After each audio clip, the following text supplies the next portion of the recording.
Dimanche endimanché. Marie raconte notre météo intérieure. Ou comment équilibrer un climat tempéré en soi. Pour que les cultures prospèrent dans les champs et pour que les récoltes soient abondantes, il faut un climat équilibré. Un savant dosage de soleil et de pluie, de chaud et de froid, de vent et de temps calme. Trop ou trop peu de l'une ou l'autre, ce sont alors les inondations ou les sécheresses, la canicule ou le grand froid, les champs et les vergers ravagés par les incendies ou par le gel tardif.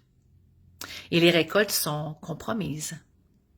Il en va de même en nous, car l'être humain est un petit monde en soi, un microcosme à l'image d'un macrocosme.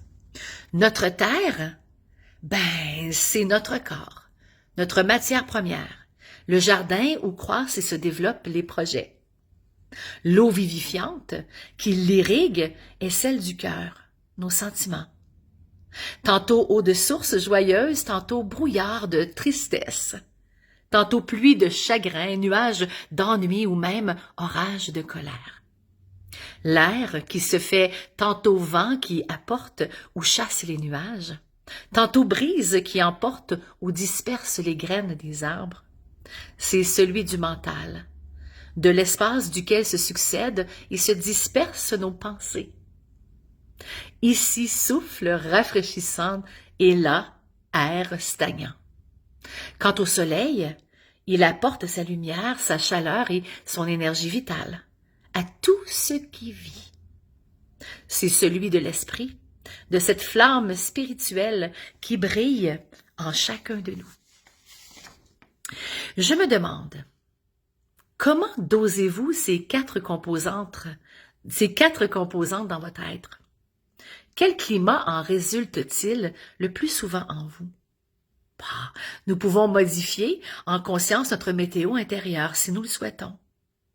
Laissons notre cœur nous irriguer de ces eaux pures sans nous inonder. Laissons notre mental chasser les nuages, brumes et brouillards sans tout dessécher. Laissons la lumière spirituelle vivifier tout ce qu'elle touche. Ainsi notre terre sera fécondée par des graines de pensées lumineuses, arrosées de nos sentiments les meilleurs, et nous récolterons de beaux fruits de notre jardin intérieur. La réalisation de nos projets, le déploiement harmonieux de notre existence.